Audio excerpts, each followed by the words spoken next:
from Jonathan Taylor to Nyhiem Hines to Deon Jackson, this Colts team has a very nice running back group. All of them are very dynamic. All of them can run. They can catch. Some have different skill sets than others, just a little bit, and they make it work. I'd like to welcome you to the JDW Sports Talk Show, where every fan is welcome. And today we're talking about the Colts running back group, reviewing it, letting you know what I think could be different, how could they be used differently, and that's really all there. So if you enjoy Colts content, NFL content, the draft's coming up, having a draft series coming out very soon.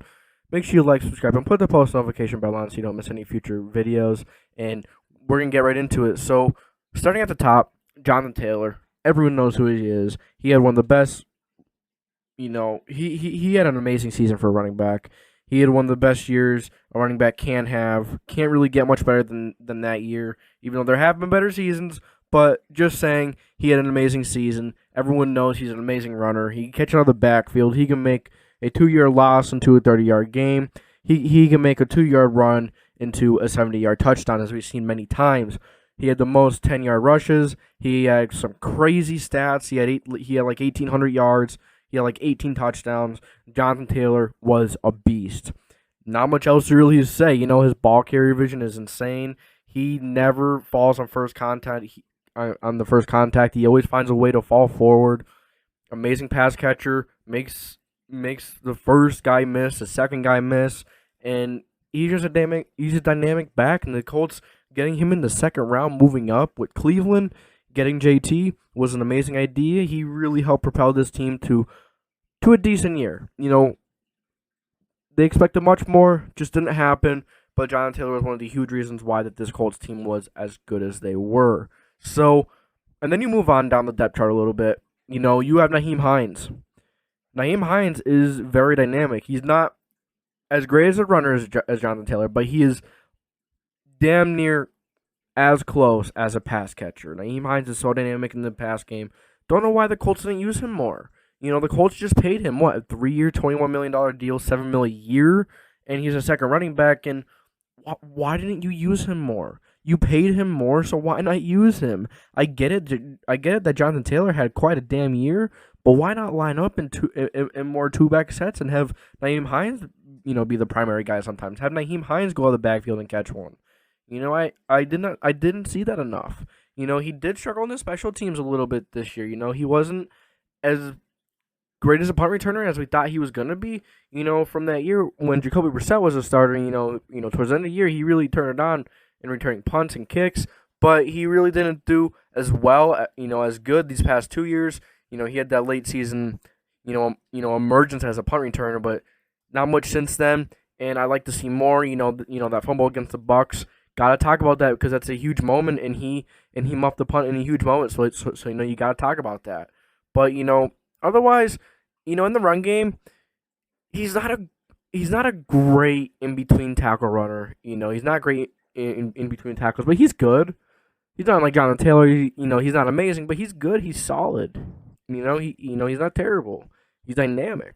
He's a great pass catcher. That's what his strength is. Coming out of the backfield, making someone miss in the open field, and then just going down the field and scoring maybe a 20, 30-yard touchdown, or even just running 20, 30 yards. Nyhiem Hines is elusive.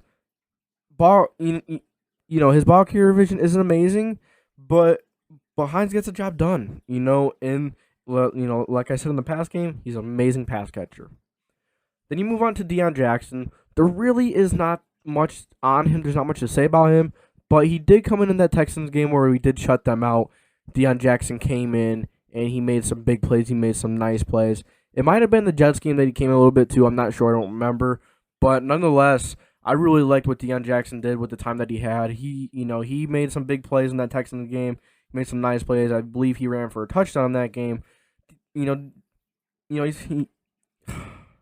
not much on him, so we can't really say much on him. There's not much to evaluate, so not really too much to say about him. But nonetheless, this Colts running back group is elite, to say the very least. Even though they don't have Jordan Wilkins anymore, who was, he was a savvy vet. He was on his way to becoming a savvy vet.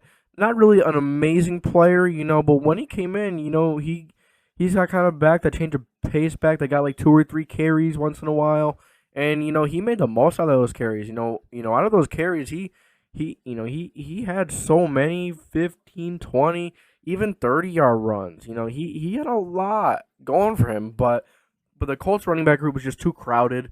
Maybe he go somewhere else and play at a high level. I think he was in Jacksonville for this last season after the Colts cut him, but maybe he goes somewhere else. I don't know what contract they gave him. I'd have to look into it more, but I think Jordan Wilkins can be a solid back someplace. I guess we'll have to see how it goes somewhere else, but nonetheless, Colts running back group is solid.